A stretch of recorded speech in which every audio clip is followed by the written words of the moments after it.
Right, well, good afternoon everybody. Time to get on and get cracking on the video.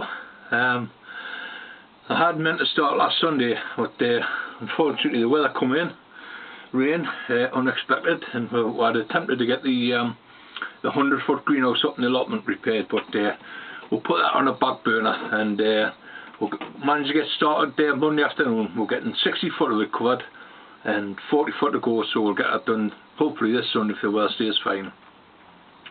What I have managed to do is get the Dahlias dug up, get the Chrysanths dug up, and they're now sitting on the bed in the greenhouse, drying out, and over the next couple of days after this, I start this video, I'll go up and I'll finish up there. What I intend to do is take the secateurs, take a couple of bits of tools that I like to use, get all the Dahlia tubers cleaned out, get them dried out, and get them on the bed and some fresh compost, ready for putting them on the heat bed in late December, early January. And the fuchsias, the chrysanths. So what I will do is I'll bring half a dozen of the good stools down here. I'll set them in the heat, and the rest will stop up the allotment. So we'll get some nice early cuttings on about late January, early February, hopefully. But as I say, that's that. I managed to get the gladioles lifted. There's a couple of lads on my Facebook page commenting the other day about that. Well, gladioles are easy to look after. Get them dug up. I like to leave about 6 inches on the stem, and I stand them in a tray with some newspaper underneath and let them dry right out, usually about 5 to 6 weeks. And once they're well dried out, I like to bring them down home, clean off the combs, and then I just get a little bit of nice sawdust or wood chippings, and put a layer in a box, put the combs on, and cover them with sawdust, and then put another layer in. I like to use the big combs. Keep all them separate, don't let them touch each other, just keep them there, and they're quite happy sitting there until March, when I'll be needing them again. They can be expensive, the combs, so that's why I like to try and look after them. All the smaller bulbils that we take off the bottom of the roots, I'll keep them, and you can put them in the nursery bed, and it usually takes about 3 years from bulbul to get a decent sized comb for flowering. What I like to do is I like to put them in pots like this. If you go back to one of my videos on last year when I did a division of the plants, I did the Xanthidashas, and I did exactly the same way with them, with all the little combs.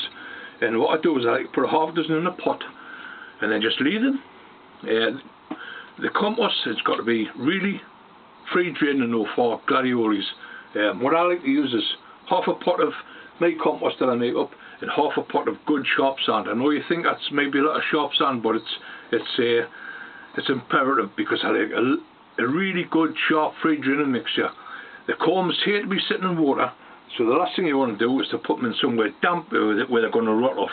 And it's exactly the same with combs in the garden. Now, a couple of people commented on the combs, leaving them fine as long as you've got free draining soil and you've got a bit of cover. If you get a hard winter and they're in clay soil where they're waterlogging, they'll just rot off, you'll lose them. If they're free draining soil, fair enough. And then what I would do is I'll put a covering of horse manure, leaf mould, old compost, anything like that over the top of where your gladdies are, over the clump. Leave them and they should be okay. But if they're in clay soil, wet, waterlogged soil, I wouldn't leave them in. Dig them up, dry them out, and you can put them underneath your bench, in the garage anywhere, where they're going to stay frost free and safe. What I want to get started on this week, of course, is the onions. Lisa Newton-Stringer commented the other night on the Facebook page that you had a poor crop this year. Well, Lisa, this was just an ordinary onion that I grew. Good seed, but it was just popped in the garden. I never had time to do anything with the show onions this year, so a couple of my friends of mine come down and planted them out for us. This was just stuck in the allotment. I know I've got good soil in the allotment, but that just goes to show what size of an onion you can get if you look after them properly. So I used to grow mine from sets years ago. Stud Got a Giant was one of my favourites. Always grew them. Until one year I decided to dabble in seed, and I've never looked back. I've grew onions from seed for the last 10, 15 years. No problem. They're an easy crop to grow. You just need a few little hints to help you along the way. They don't need much heat. I start mine off in 50, 55. You can do that inside the house quite easy. A cool conservatory, What you don't want on a windowsill is where you've got the radiator, where you've got heat. That's the last thing you want. You don't want a lot of heat, you just want a nice ticking over. I've been planting leeks and onions now for the last couple of weeks, and this is, as I say, just in this temperature. These were the Con Club, the one they showed 2 years ago, and I was fortunate enough to get one of the leeks from the auction. And these are the pips. Now these have only been putting for a fortnight, and already they're romping away. Well pleased with them. Not as big as what some of them are on the site. So you look at some of them, the leeks are massive. They're up. These are the big guys, the show guys, and they're wanting their leeks ready for their shows. A few early shows next year, so they're bringing their leeks well on. But I'm quite happy having mine just ticking over there. I've got quite a few. I've got 3 or 4 different strains. As I say, I've got pips. That's another tray of pips there. I like to use the little individual 40 cell multi-trays. They're great for putting your pips in, or for putting your grass in. And what I also like to use these for is putting the onions in. Now there's a tray of grass that I only put in last week. They've only been just over a week, and already they're standing up lovely, nice and fresh, nice and clean. All they've had is a spray of calamine tea over them, which is going to protect them, keep them a bit clean. A lot of people ask why I use a calamine. Well, it just keeps the plants nice and clean. It has got a few little helping hands in it that keep your plants clean. So I like to give them a little spray with that. As I say, with onions, it's no different from the leeks. As long as you've got a good compost to start with. And there's my onions there, how I like to sow mine, in just a small tray, and there'll be about 20 or 30 seeds just in that little tray. I like to get them grown at a good size, not too big. A lot of people tend to, the big showmen tend to pot them off at the crook stage, but I've never done that. I did do it last year, and I didn't think there was that much difference in it. So what I like to do is, I say, a multi-cell tray, and they can stop in there until they're quite a good size leek, a good root system. These trays, they'll just sit in trays of water, as with all my stuff. And the idea of having plenty of sand in the mixture is that it just acts like a blotting paper. It'll soak the water up from below, and they get a good drink, as I say, well watered, but nothing on the top. The dangers of watering from the top in this time of the year is you've got bad light, you've got cool temperatures, and mix them two together, and it's a nightmare, especially if you start and get the dieback or wilting of your plants. You can have umpteen diseases in your water. That's why I always like to bring a full can of fresh water down from the house. I never use water out of the butts. There's too many pathogens, too many molds, funguses growing in them, and of course if you're going to water that on top of your compost, you're going to ruin everything. So that's another good tip, is just plenty of fresh water, bring it up to temperature in the greenhouse, and water your plants with that, and they'll be nice and clean. So onions, right, well, there's 2 or 3 different varieties. Well, I'm saying 2 or 3, there's hundreds of varieties of onions out there. What I like to do is look for the mammoth ones. You can go online, go to the big seed companies, a lot of them do them.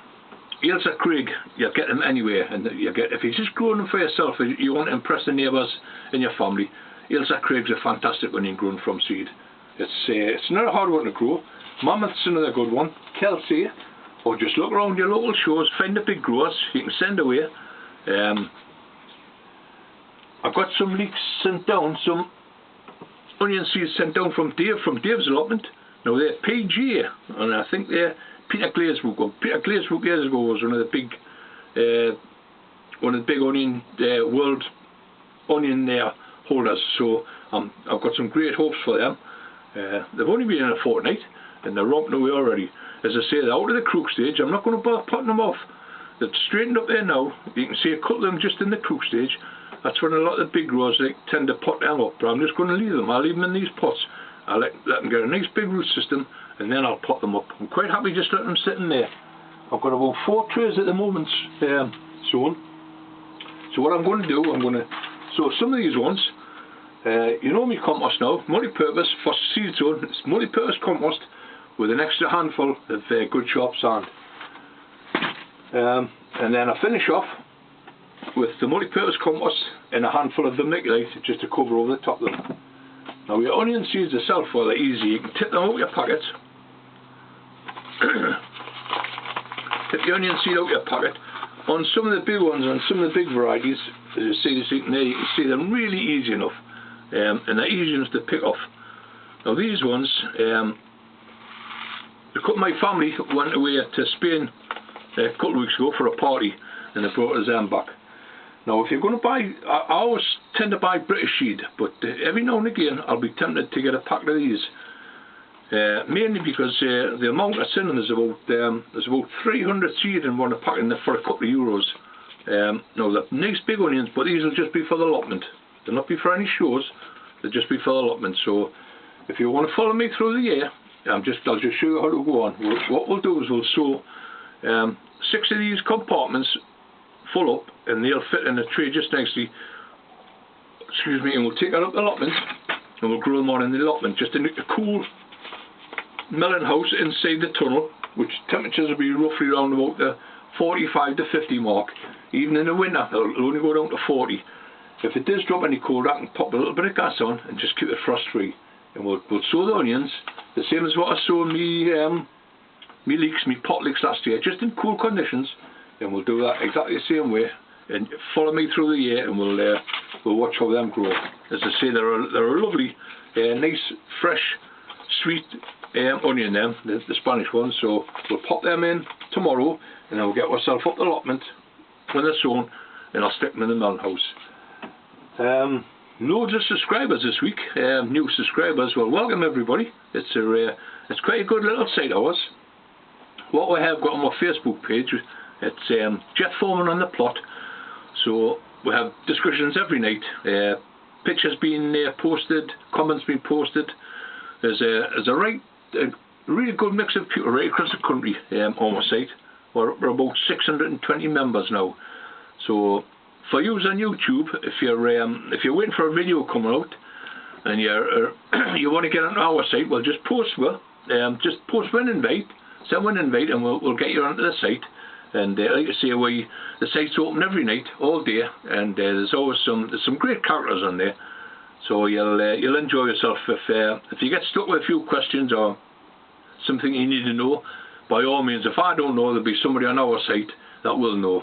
So if you want to get on the site, it's Jeff Foreman on the plot. Send her a request, and we'll get you on.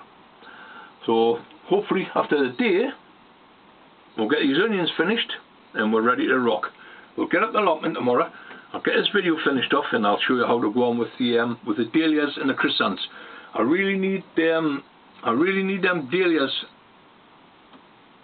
onto fresh compost now in their boxes, and the Chrysanths, I need them cleaned down, the stools cleaned, but I'll do all that tomorrow up the allotment. Bit of water, bit of juice fluid, good pair of secateurs, and you're flying. Plenty of markers, get them well marked, and what I'll do is I'll bring 6 of them down here, 6 of the big ones, and I tend to put them on the heat down here at late December, in the hoping to get some good cuttings for around about the end of January. And we'll grow them on as if I was showing them next year. As I say, I'm not going to be showing any next year. What I want to do is get myself really back to fitness, spend all year getting the trenches and that ready next year. As I say, we've had a lot of trouble with the greenhouse at the moment, so that's getting repaired. Some great help from a couple of lads up there, from John and his one of his in-laws, Tony. I've had me and Roger's been up there. I've had my son Les up on the roof, so hopefully by this Sunday we're going to get the whole 100 foot covered, and then I can go up there and start filming again. Take the camera up there and I'll show you how we're getting on with our plants. So we've taken a load inside that will grow from seedlings and cuttings divisions last year. There's antedeshas, there's all sorts of hardy perennials that were separated. They're all up there. They're being cleaned out, fresh compost on them, and that's keeping me really busy. Plus the tunnel's full of spring bedding. I just finished off the last of the spring bedding last week. All the pansies, polyanthus, primulas, wallflowers, they're all sitting up there nicely in a nice cold polytunnel, and they're looking really well. I'm well pleased with them, and they'll just sit the whole winter over there under a cool polytunnel. and hopefully we'll get some nice plants to plant out in the March. But for the time being, I'm going to crack on down here. The leeks are quite happy sitting there for at least another fortnight. They're looking good, they're nice and clean. As I say, there's some fantastic leeks and onions on the sites now. I've been watching them the last couple of weeks, and some of them are massive. But if you're just starting up and you're wanting just to grow some good leeks for the garden, or some nice onions for the garden, and then follow on our sites, and as you get a bit more confidence, you can enter the shows yourself. But we'll do all that in another video. But for the time being, I'm going to put these few onions up, and we'll get up the plot tomorrow and get started up there. And as I say, I'll get the video finished off with the Chrysanths and the Dahlias, and I'll give you a little walk around the plot. Okay, so for the time being, I'll knock off now before that sun comes over the roof again, and I'll see you all again tomorrow. Okay, bye for now.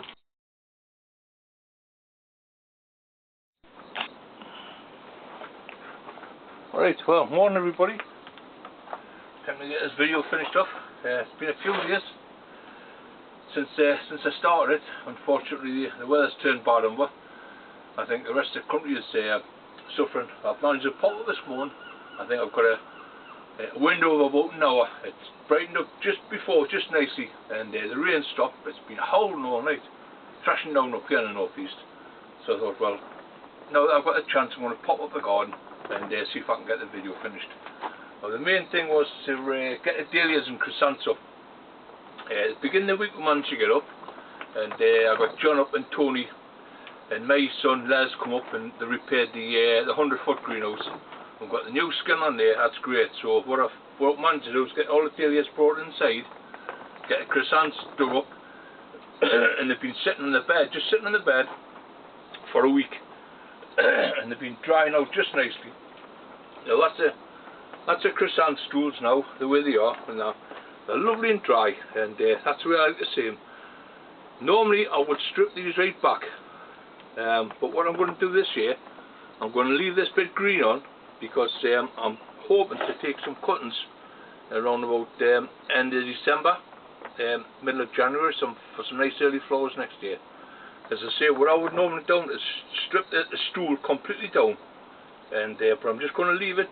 I'm going to leave that bit green on this here to see if I can get some early cuttings, because once these have been cleaned down and stripped, what they'll do is I'll take them down home. I'll take 6 of the best ones down home, and I've got enough room in the greenhouse with the heat on and the light on, and I'll put them in there, and hopefully I'll get some nice early cuttings, as I say, around about the beginning of January, and we'll get some nice blooms off them this year.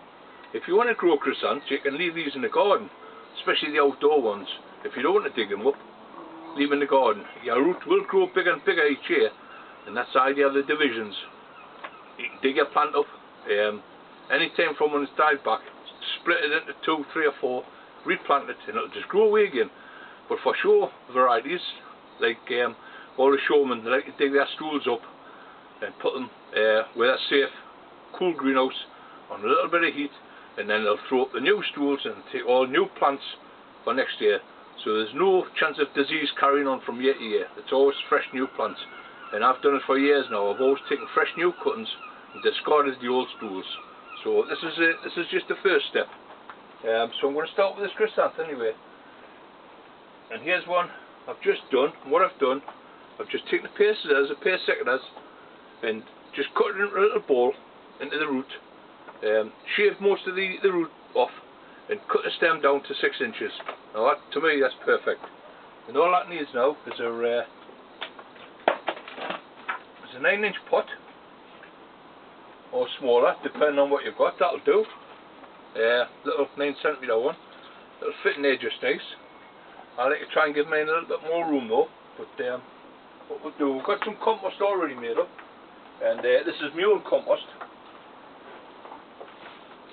So what I've done, I've just put a nice mixture in there, bring it up about 3 inches from the top, and just sit your stool on top of that compost. So it's just sitting on the top there, and a handful of compost around the actual roots.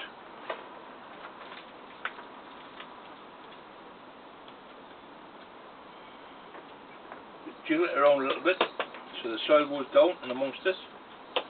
And There we are. That's my first chrysanth. Now that'll go down home, that'll go in the heat, and we'll just leave that to grow away, and come January, late December, early January, we should get some nice green fresh growth ready for taking the cuttings off. What I have done, I'll show you with this one. As I say, this one I haven't touched yet, so I like to knock all this out. There's loads of growth on there, so I'm just going to keep that. As I say, normally I don't bother, normally I strip it right back, but I'm going to try this here. So there's one. I'm just, and all you have to do is just either pair scissors or a pair secateurs and just take away most of that old root. You don't need it, because once you put this in the warmth and a bit moisture, it's going to start sending out all sorts of new growth. So to me, as I say, I've got about 6 inches, and that's perfect. Now, just one more thing to do, which I do with all my chrysanthemum dealers. It's just a little bit of warm water, a bit of soap in it, and immerse it in the water with a bit of GS fluid in the water, and there we are, perfect stool. So that's now done. What you have got to remember is, as you're doing the stools, is your markers. Now I know for certain I did get a couple of markers mixed up last year, the Max Rileys especially. I had a couple of bronzes. I think I lost them in the garden because they were just popped in the garden. As I say, the way I was last year, and I've got nothing any showed, so they were just popped in the garden. But this year it's going to be different. I'm going to make sure everything's marked, so we've got the right plants for the right cuttings. So I'm just going to put a little marker on there for now, and when I get home,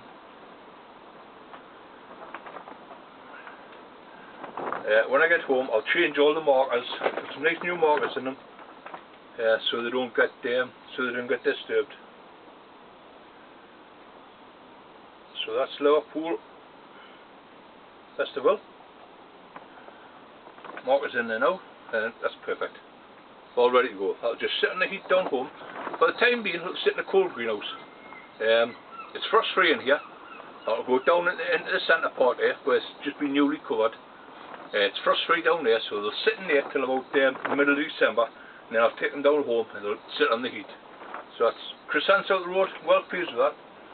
I've got opening up here colours, pinks, bronzes, yellows. I've got all that to do, but I'm going to take my time with them. The dahlias, I was trying to concentrate on the dahlias. Now here's one I've already done. Now what I like to do with these, I like to do exactly the same thing. You'll get a lot of secondary growth, a lot of fine fibrous roots. And what I like to do is go on with the secateurs and cut them all off, cut all the hairs off, all the fibrous roots, and just a little bit of stick, work your way in between it, in between the tuber. What I had done with these, when we took them up last week, I brought them inside here, and I just stood them upside down. If you've got an old milk crate or a pot, get yourself a pot or a bucket and stand them upside down in the bucket, and all that does is lets the water out the main stem run out, because what you don't want to do if you're going to store your dahlias over the winter, you don't want any water in the roots. So just turn them upside down. They've been like that for a week now. They're nice and dry. So once again, what I'm going to do with that is just in the bucket. Just make sure you've got a nice big bucket, enough to do both, and just give it a nice swirl of GS fluid. So the stem's nice and dry on there. Sometimes I like to cut them back with a saw, just cut them back to about 2 or 3 inches. But this is just for their video purposes. And what I like to do with these, I've got a small tray. Once again, just my own compost. If you've got any spent compost, that's fine. Just make sure it's not too wet. And they'll just sit in there quite happily. Push it in a bit. And then once again,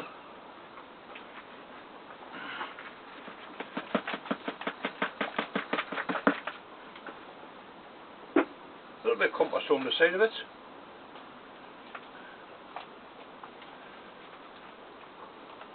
a handful in there. And it's just to give these tuber roots a bit of protection from any frost that we may get. I mean, I know it's only mid-November, but by the forecast it's going to get really cold. So that was the idea of getting these dug up. Normally I don't dig them up until the frosts have hit and blackened all the foliage. But I've been restricted what I can and can't do this year. I've got to try and get as much done as I can now before the weather does get set in. I'm still on my crutches, I'm still hobbling. So as I say, that's the Dahlia away. That's that one in nicely, as I say once again. Don't forget to pop your markers in. That one was more place. Markers there. And what I'll do, I'll put one tuber per box. And they'll just sit here. Once again, they'll sit here underneath one of the shelves in the greenhouse. They're frost free. I'll put a bit of a blanket over them, keep them nice and fresh. And then what I'll do in December or early January is take them out of this and put them on some nice fresh compost. Just ordinary multi-purpose compost in a tray, and they'll sit on the heat, and then hopefully they'll throw up loads of new cuttings. And that's the way you're, a lot of people don't bother digging their dahlias up, the same as the chrysanths. If you're dealing with big show varieties, you're far better off digging them up and trying to overwater them in the greenhouse or in a shed, garage, as long as it's frost free and they're not too wet. Nice bit of compost to keep them, and that you should overwater them fine. What I would do is check the tubers first. If you have got any damage on them, there's no harm in taking the tuber. As you can see by this one, I've only just started on this one. There's been a lot of damage here, where they've been broke away, where it's been probably been lifted out of the garden. And all I like to do is I do the same thing with all these secondary roots, as you can see on there. Cut these all away, and then remove the soil. There's loads of soil, but it's what they've been doing. They've been stood upside down for a week, so all the moisture has run out of the top here, and the tubers are left nice and clean. Did have a pair of scissors here somewhere. As I say, get rid of all them secondary roots. You don't need them. All the hair-like ones, and then just poke your scissors or a bit of stick into there. Get all that soil out. That's one thing you don't need. You get a lot of worms hiding in there. There we are. And you just dig away. Get rid of all that soil and all them secondary roots.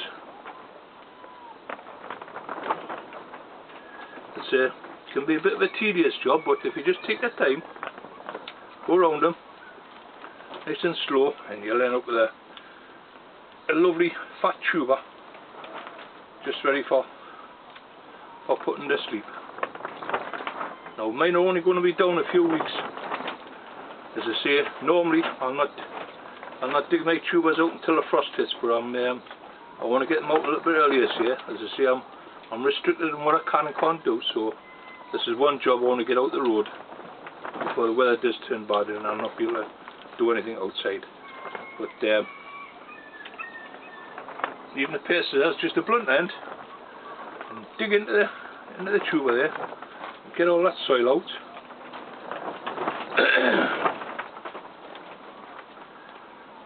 And that's fine. Once again, give it a good plunge, and just a bit of juice flow in the water. Just give it a good wash. Well, that'll dry out again. I'll go on top of the pots again.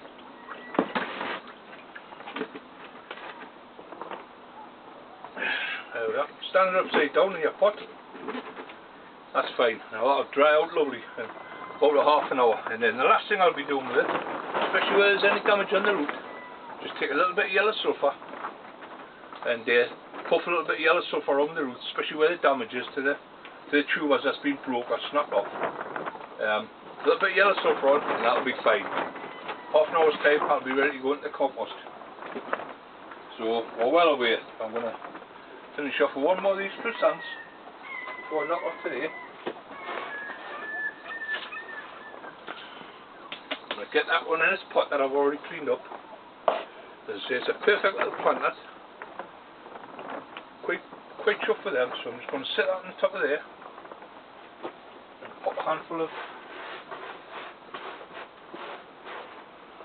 handful of compost down there.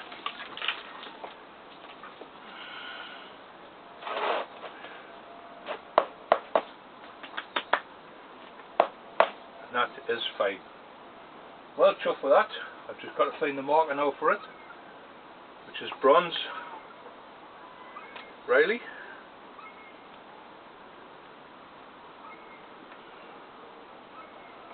Bronze Max. I'm just using old markers up here in the allotment. I don't throw anything away. If I can get a second year out the markers, I will do. So usually till I get these down home, then I'll put a nice big marker in once I'm home. Well, to me that's fine. I'll get down home and I'll give these a good spray of chamomile tea.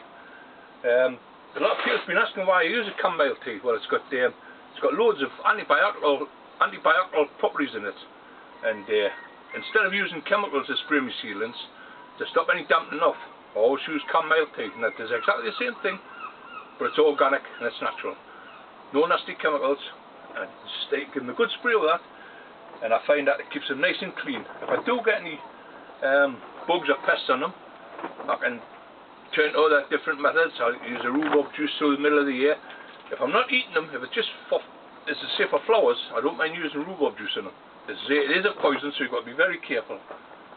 But I'll use that through the year and keep them nice and clean. I will turn to chemicals at the last resort, but only a mild one. I don't like to use any heavy stuff that people use. I try to be as friendly as I can in the garden, and that's what it's all about, you know. If you can find your own way in the garden, find out what you like and what you don't like, and then take it from there. So that's my Dahlia's done, I started, and that's my Chrysanths done. So as I say, they'll be going down home soon, and into the greenhouse where we can get a nice where they'll be on a nice heat bed, and we'll get some nice young cuttings up. Right, I'm going to stop the video now, and I'm just going to give you a little show down the greenhouse what we've been up to.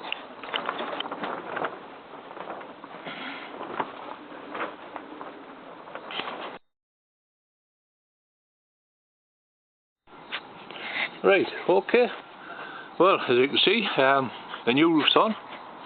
Well pleased with that. This is a 100-foot greenhouse. It's split into 3 parts.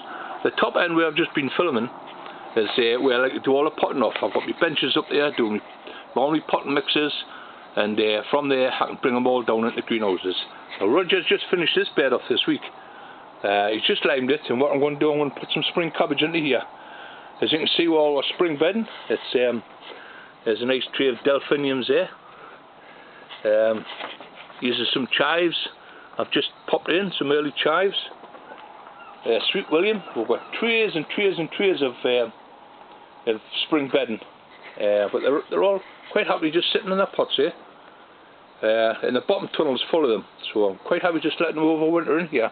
And then what I'll do, they'll go outside in February and March over to the back border there, and I'll sit on the back bed where it's nice and cool. Right, just a few of the pansies down here. I managed to get these were the last ones I potted up just a fortnight ago, and they're sitting in their pots now, quite happy. Some of the perennials are hardy perennials. They're romping away there now, and these are the Nigella. And over the back, of course, I've got my old favourites, the sweet pea. Now I noticed Dean lost a few of his through the mice. Well, that's one thing you have got to watch in the greenhouses.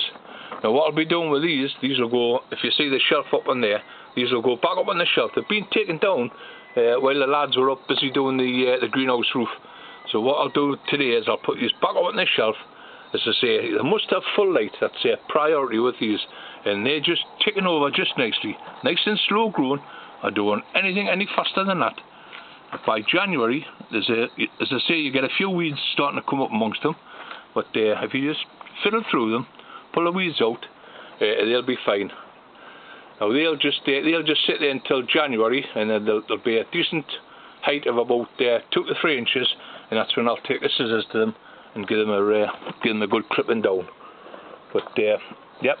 Now this is the second part or the third part of the greenhouse, and this is where all the majority of the damage was done to the roofs. Now all the roofs been repaired, all the shelves are ready to take the spring bedding. I've got a few lights and bits and pieces still to go back up, but no doubt we'll get that done this week. And of course the old polythene's got to be ripped off, bagged up and disposed of, so that's another job we'll maybe just get on with this week. But yeah, on the whole, the benches are all ready. I'm well pleased. Well done to the lads that come up and give a good hand out. Well pleased. But this is a 100-foot greenhouse, and it's back to where it should be. Well, nearly, once we get all the benches sorted out, and hopefully it'll be full for the summer bedding. And then we'll get started on the leeks, the onions. We've got a few bits and pieces to do in the shed here. A little bit of work to do in here, tidying up, because as I say, everything was just thrown around the last couple of weeks while we've been trying to sort out. Oh, as I say, still a bit trim up to be done here.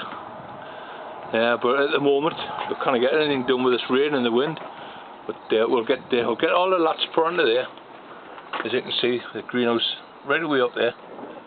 We'll get started on there, maybe this weekend if we get a bit of fine weather. We'll get all this trimmed up, the lats put back on properly, and then that's it done, hopefully for another 5 years.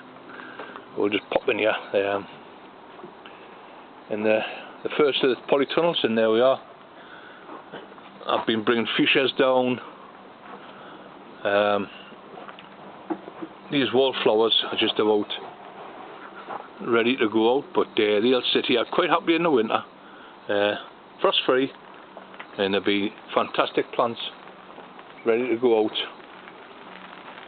Now if you can just hear, there's the rain just starting again, so I'm going to get myself away down home. I've got a few bits and pieces to do in the greenhouse.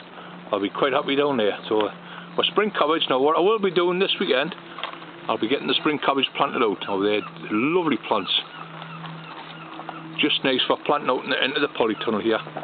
And what I'll do is I'll put some in the greenhouse. I've got 2 or 3 different varieties, so I'm going to have to go through them. I've got some Spring Hero there. Now they're a nice big bowl cabbage, so what I'll do with them, I'll put them over in the 100-foot greenhouse, because I really want that bed cleaned out. I always say that if you want to clean your beds out and you don't want to flush them, and then put cabbages in them, what the cabbages will do, they'll take up all them salts, excess salts that's in your soils, and clean them out. I never have to flush these beds. As I say, the bottom tunnel's been built for 10 years, and I've never had to flush a bed there yet. Every year, just what we do is in a 3-year rotation. We're lucky enough, I've got a couple of rows of Japanese onions along here, so I'm going to have to watch these. They come away fine, nice and slow. And what I'm going to do down here is I'm going to put another couple of rows of spring cabbage. Now they'll be the Duncan, which I grow every year. And what I've tried this year, I've tried a new one, Wheeler's Imperial. Now Wheeler's Imperial you can grow through as a summer cabbage, or you can grow it in the winter as a spring green.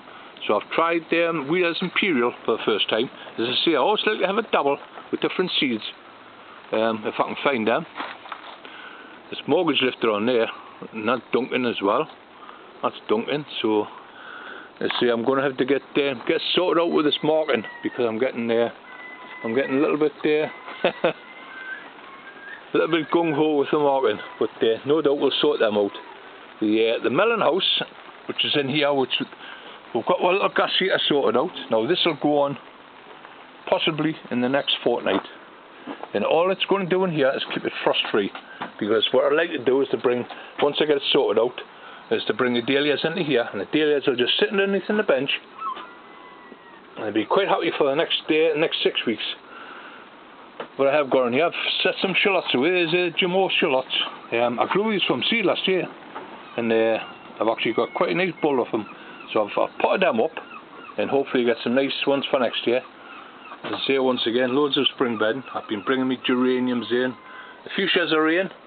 I've got about 6 different varieties of fuchsias, so I've had to bring them in, and as you see, it's got some nice green growth.